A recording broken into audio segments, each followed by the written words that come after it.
ওহ, গতকাল কিভাবে মশা কামড়েছে! উফ, আমি আর আপনাদের রানীমা কিছুতেই ঘুমাতে পারিনি।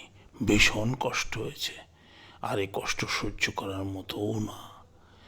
তাই মহারাজ, আপনি যদি অনুমতি দেন তো আমি একটা নতুন পথ বলতে পারি।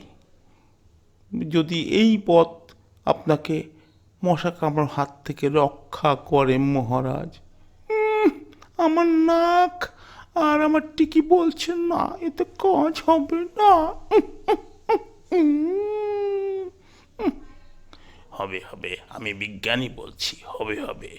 গোপালের বুদ্ধি খাসা। হ্যাঁ মহারাজ, আমি আপনাকে একটা ম্যাজিক মশা দূরীকরণের ব্যবস্থা দেব, ওইটা ব্যবহার করুন, আশা করি ভালো ফল পাবেন। হ্যাঁ, ঠিকই বলেছে।